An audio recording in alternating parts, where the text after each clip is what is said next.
LeBron should be compared to Michael Jordan either. Right. I think LeBron should be compared to Magic Johnson. Right, I agree with that. I think that, whoever started that shit up got it totally wrong, man. LeBron is not no damn Michael Jordan. Kobe is more like Michael Jordan. Exactly. LeBron is more like Magic Johnson. Exactly. It's like they wanted to make a story for the news or something, I guess, so they just threw their name up in there. But absolutely, man, I don't see how you really compare those two. Sean Kemp just said the one thing the entire NBA world has been too afraid to put into words. When LeBron James has a rough night on the court, missed shots, poor decisions, moments where he simply gets outplayed, something almost predictable follows. Suddenly, there's a knee concern. Suddenly, foot soreness surfaces. Suddenly, the training staff is scrambling and press availability vanishes without explanation. So what exactly is going on here? Is this simply bad timing? Or is one of the most calculated minds in basketball history running a play nobody was supposed to notice? Because according to Sean Kemp, none of this is accidental. The pattern is far too clean and far too consistent. And in 2025, he finally stopped pretending he didn't see it. Once you understand what's really happening, you will never watch LeBron James the same way again. That's a guarantee. When I read the ESPN report that LeBron James has a sprained medial collateral ligament that will require 3 to 5 weeks of recovery. And that's precisely what makes this land so hard. Nobody saw this coming from this direction. Controversial takes from hot take analysts and social media accounts chasing clicks. That's nothing new. That's background noise. But Sean Kemp? That's an entirely different level of credibility. This is a respected NBA veteran, a man forged in an era where players settled things on the floor, not in front of cameras. So when he stepped forward in early 2025 and said what he said, it sent shockwaves through the basketball world. And here's the part that's truly stunning. The mainstream media barely reacted. They glossed over it, buried it fast, because the moment anyone challenges the LeBron narrative, the machine mobilizes quickly to contain it before it gains traction. But the people who actually heard it, they didn't let it go. Kemp didn't soften his words or choose them carefully. He looked at years of evidence sitting right in plain sight and delivered his verdict without hesitation. He always gets hurt after a bad game. 6 words. That's all it took. 6 words that ignited a firestorm still burning right now. And what amplifies the impact isn't just the claim itself, it's the person standing behind it. Sean Kemp isn't a fringe voice looking for relevance. He's not a bench warmer angling for attention. This is a high-level player who understands the physical and mental demands of elite basketball at the highest level. When someone like that speaks with that kind of directness, people who truly know the game stop and listen. And now the central question starts circling everywhere. Is this personal? Does Kemp have unfinished business from the past? Or was he simply the first person with enough courage to say out loud what an entire generation of insiders had already been thinking? Because the moment you start looking closely, things get deeply uncomfortable very quickly. Think about it seriously. Go back through LeBron's career and ask yourself one honest question. When exactly do these injuries appear? Not the severe, undeniable injuries that would sideline any player, but the precisely timed ones. The ones that emerge right after a difficult night. Right after a game where the invincibility faded, where the dominance cracked just enough for people to start asking questions. You can't afford to lose LeBron. But here's why it's a bigger deal. It is not a coincidence that LeBron James got hurt after playing the most minutes he's ever played in the NBA this year. 44 minutes against the New York Knicks. Backdoor played 35 minutes and got hurt. It's not a coincidence that LeBron James got hurt, a soft tissue injury, mind you. It's not a coincidence LeBron James got hurt after shooting the most field goal attempts he did in consecutive games. 23 shots, I believe it was, against the Knicks, and was on his route to another 25 plus against the Boston Celtics. It's not a coincidence. And this isn't something that started recently. People inside the league, insiders, former players, locker room voices have been connecting these dots quietly for years, having these conversations behind closed doors. But no one was willing to step into the public light and say it directly. Until now. Here's what the major sports platforms won't tell you. Through 2024 and into 2025, the timing has been strikingly consistent. After tough outings, when criticism begins building momentum, when fans and analysts start pressing harder, something physical materializes. A tweak here, soreness there, A vague, precautionary sit-out. And every single time, it lines up with an almost suspicious precision. Every single time, the entire conversation pivots instantly, away from the missed shots, the turnovers, the moments where a younger player made him look a half step behind, and straight toward LeBron's health, his toughness, and the concerns surrounding his condition. Just like that, the narrative resets and he's back in control of the story. Call bad luck once fine, call it coincidence twice, understandable. But when it repeats over and over in a pattern that feels almost predictable, the questions become impossible to dismiss. At exactly what point does coincidence transform into strategy? School run in our neighborhood, it's called Muncie Central. And we was making our run, and this is 88, and I remember we was like, man, we gotta play Sean Kemp. Oh man, it's over with. It's over with, man. Kemp came out, probably had 6 dunks. The first two quarters. I'm talking about dunking on us. I'm talking about he's 16. He's live, dunking. I was like, oh God, and we ended up beating him down the stretch. That's the real question Sean Kemp was raising. And it's the exact question sports media keeps deliberately stepping around. Now here's where the story takes an even more fascinating turn, because this next element is what truly had people talking. Why Kemp? Why now? Most people moved straight past that question because they were locked onto the claim, not the source making it. But Kemp isn't someone who throws words around carelessly. He's not impulsive and he's not random. When he makes a statement this pointed, this direct, this personal, there's always a reason behind it. And people close to the situation are making one thing clear. This didn't come out of nowhere. It had been building for a long time. Observations about the timing of LeBron's injuries, about how precisely he manages his public image, about how seamlessly he can redirect an entire media cycle. These conversations have been circulating quietly in certain circles for years. Among former players, among insiders, among people who have actually occupied those locker rooms. People from an era defined by a completely different code. You played through pain. You didn't get out in front of the story. You let your game do the talking. You didn't step away just because circumstances might damage your reputation. You stayed in, fought through it, and let the results speak without interference. That generational difference is genuine and it runs deep. When players from Kemp's era observe how things operate now, how LeBron manages the narrative, how every detail is calculated, how public perception is handled with surgical precision, it doesn't sit right with all of them. Most stayed silent, but not all of them. Kemp was simply the first to say it publicly. He was not, however, the only one thinking it. Just thinking about it. I think anytime that you've had success, and especially when you struggled in the past and you come back and you made it to the championship, now it's hitting you. They're doing it good to make it to the championship unless you win it. And hopefully we can start realizing that as a team and come out and play with some fire. And here's a detail that stands out sharply. When other former players were privately asked about Kemp's comments, they didn't rush to LeBron's defense. They didn't dismiss the claims or call them baseless. They went quiet. And in basketball culture, that specific kind of silence communicates volumes without a single word being spoken. But the most explosive element of Kemp's statement, the part that truly refuses to fade, was the deeper implication underneath it all. He wasn't simply accusing LeBron of faking injuries. This was something far more layered and far more calculated. He was pointing at something bigger. The idea that LeBron James may understand better than anyone in the history of professional basketball how to leverage the concept of injury to protect something far more valuable than his physical body, his legacy. Think about what that actually means. A bad game disappears quickly. It gets swallowed by highlights, new storylines, and the next matchup. But an injury that completely rewrites the narrative. Suddenly, that rough performance isn't a sign of decline. It's evidence of sacrifice. The missed shots aren't a question of fading ability. They become proof of toughness.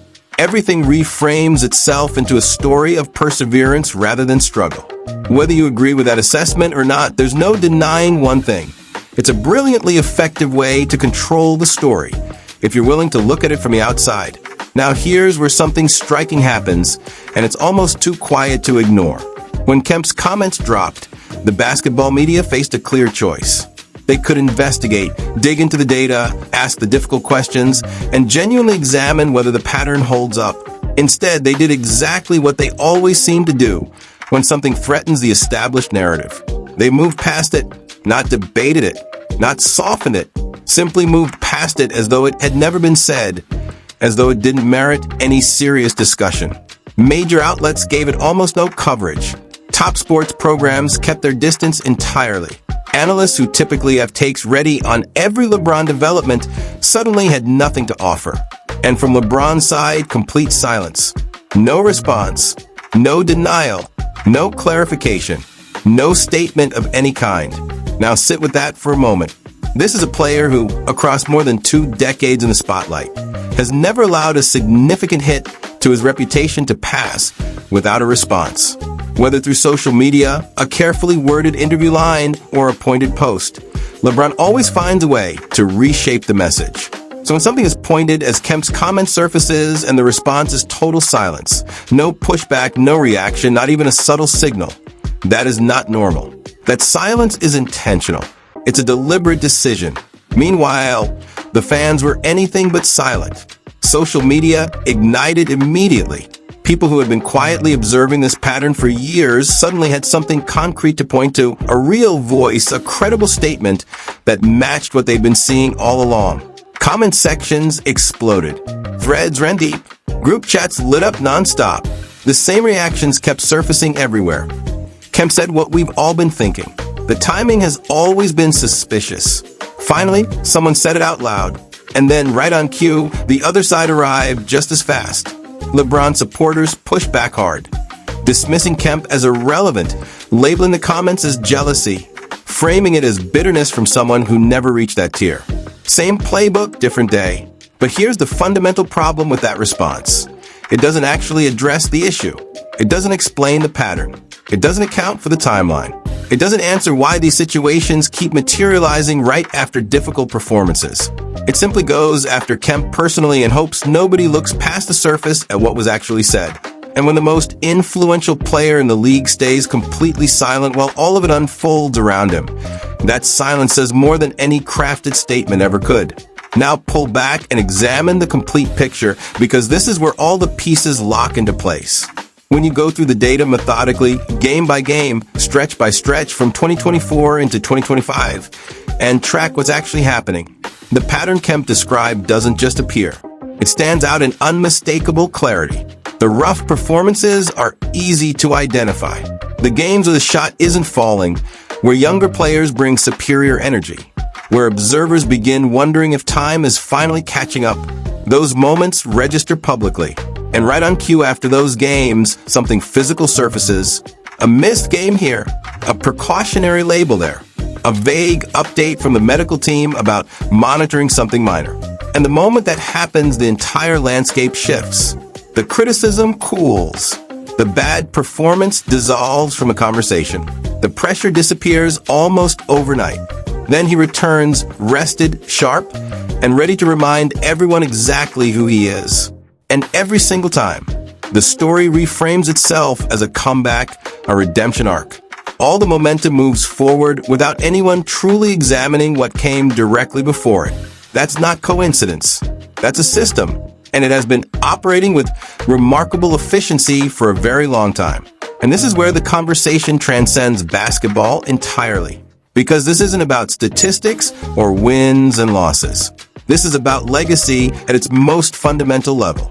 LeBron hasn't simply been chasing greatness on the floor. He's been architecting how that greatness is perceived, remembered, and protected at every step of the journey. His entire career has been shaped with an awareness of how history would eventually tell a story. Every roster decision, every team move, every business venture, every media relationship, every public move is felt precisely positioned so that when the final judgment comes, the narrative lands exactly where he wants it. Nothing accidental, nothing left exposed. And when you view it through that lens, injury management slides perfectly into the architecture. Because how do you criticize someone for a poor game if there was already something working against them behind the scenes? You can't frame it as decline if an explanation is already in place protecting the performance. That's the real leverage, the narrative. And LeBron James has wielded it more effectively than any athlete we have ever witnessed. No debate on that. What Sean Kemp did wasn't simply point out a random trend. He pulled the curtain back on a system that has been operating quietly for 2 decades. And the most extraordinary part? It worked every single time. Until now. Because once something gets said out loud by someone carrying real credibility, it cannot be unsaid. Every injury update now carries a different weight. Every missed game draws a second look. Every time he returns to the court looking fresh and rejuvenated after a health concern, people will carry Kemp's 2025 words with them. And that fundamentally changes the viewing experience. Now here's the uncomfortable truth this entire situation forces into the open. LeBron James is among the greatest basketball players to ever live. That is not up for debate. The statistics are legitimate. The championships are real. The longevity is genuinely extraordinary. Nobody, not even Kemp, is contesting that. But here's where the complexity enters. Greatness and calculated image management can coexist simultaneously. Dominance on the court and precision off of it are not mutually exclusive. In fact, they can reinforce each other powerfully. And in LeBron's case, a significant body of evidence points in exactly that direction. What Kemp's comments exposed, and what the silence surrounding them confirmed, is that there may be a version of LeBron James the public has never truly been allowed to see. Not the highlight reel version, not the polished interview persona, not the business empire image. The version operating quietly behind all of it, moving with sharp, deliberate precision, ensuring every element of the story stays perfectly aligned. A version that grasps something most people never fully consider. That controlling the narrative carries just as much weight as what actually happens on the court, maybe more. Because performances fade, statistics get debated endlessly, championships get argued across generations. But narratives, the ones built carefully and protected consistently over time, those become permanent. Those become history itself. And LeBron James has been constructing that history since the moment he entered the league as a teenager with the entire world watching. Shawn Kemp stepped in and attempted to write a different chapter of that story. One that didn't originate from LeBron's side. And that's precisely why this moment carries such lasting weight. Because it's no longer just about basketball. It's about truth. It's about accountability. It's about whether genuine greatness should place anyone above legitimate scrutiny. Kemp's answer was clear, absolutely not. And honestly, that position is very difficult to dismiss. So here's where everything ultimately lands. 6 words. That's all it required in 2025.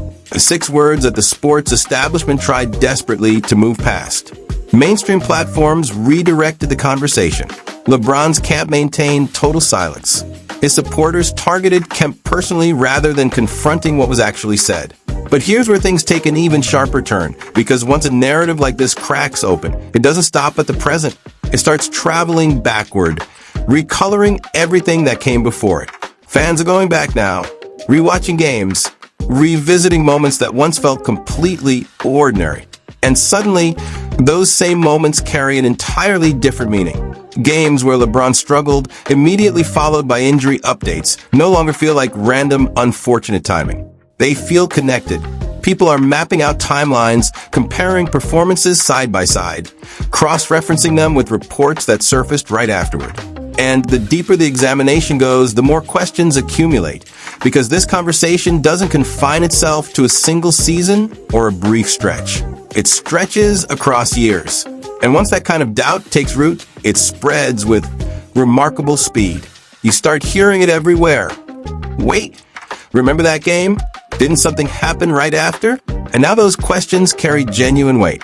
That's how significant this situation has become. What makes it even more intense is that no one from inside the circle has stepped up to shut it down definitively. No detailed counter-narrative. No firm denial.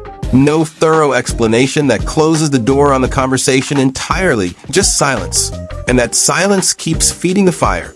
Because in the world we live in today, silence doesn't de-escalate anything. It makes people search harder for answers. And now it's not just fans paying attention. Media figures who initially stayed completely clear of this conversation are beginning to carefully edge toward it, not fully committing but asking measured questions, floating subtle hints, gauging exactly how far they can venture without crossing a line. The shift is perceptible. Something that was once completely untouchable is slowly entering the mainstream conversation. And that matters enormously because for years, the image surrounding LeBron James has been virtually invulnerable, carefully maintained, vigorously defended, and broadly protected. But now that armor is showing hairline fractures, not shattered, but no longer as impenetrable as it once appeared. And once that process starts, reversing it completely becomes nearly impossible because people simply don't forget. Once they begin questioning, they continue questioning. Every future game now arrives with heightened scrutiny. Every night off gets examined more carefully. Every post-game health update gets analyzed in real time. The margin for passive acceptance is gone. And here's the reality that is quietly settling in across the basketball world. Fair or not, this is now woven into LeBron's story. Not confirmed, not proven, but present, sitting in the background every time he steps onto the floor. And that changes how greatness itself gets evaluated, because now it's not solely about what he does on the court. It's about how people interpret the reasons behind it. And that is an entirely different dimension of scrutiny. At the same time, another layer of this conversation is gaining traction. People are beginning to discuss the pressure, the sheer relentless pressure of sustaining that level of control, that level of consistency, that meticulously managed image across multiple decades. That doesn't happen passively.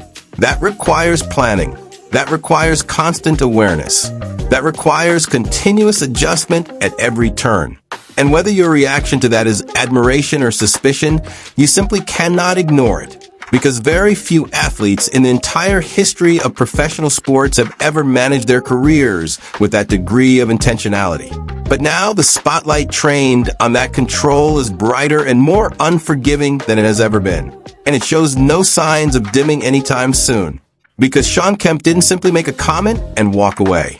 He triggered a fundamental shift in how people watch, in how they question, and in how they connect what they're seeing. And regardless of where anyone stands on his claim, one truth is undeniable. The conversation he started has no off switch.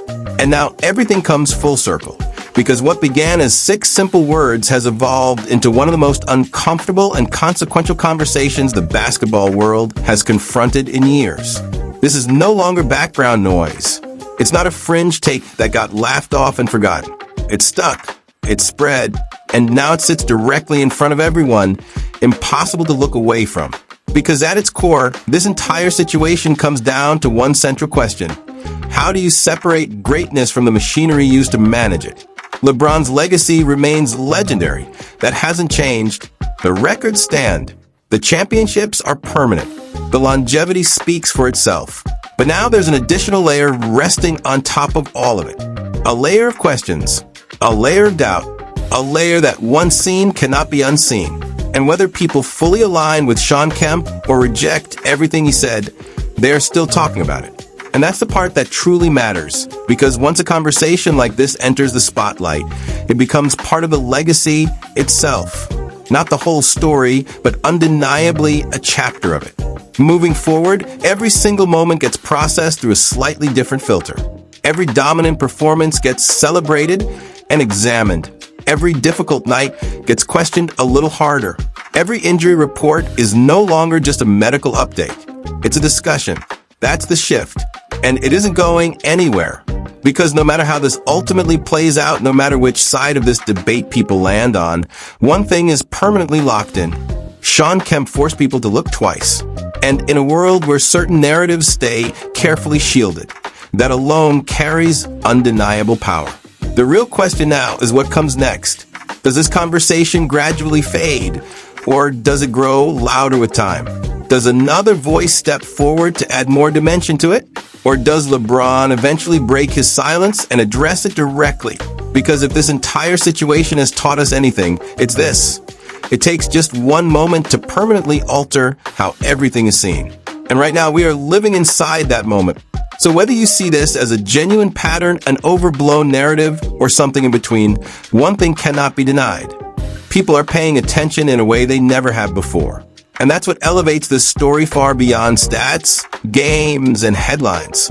This is about perception, about legacy, about who controls how history gets written, and who gets to do the writing. And that conversation extends far beyond any single player. But now it's your turn. Do you think Shawn Kemp was speaking facts, or is this being blown completely out of proportion? Have you noticed a pattern, or do you believe it's all coincidence? Drop your thoughts in the comments right now, because this debate is nowhere near finished. If this breakdown hit different, make sure you smash that like button, subscribe to the channel, and share it with everyone who follows the game closely. Turn on notifications so you never miss what's coming next, because we have more stories, more breakdowns, and more moments exactly like this one on the way. See you in the next one.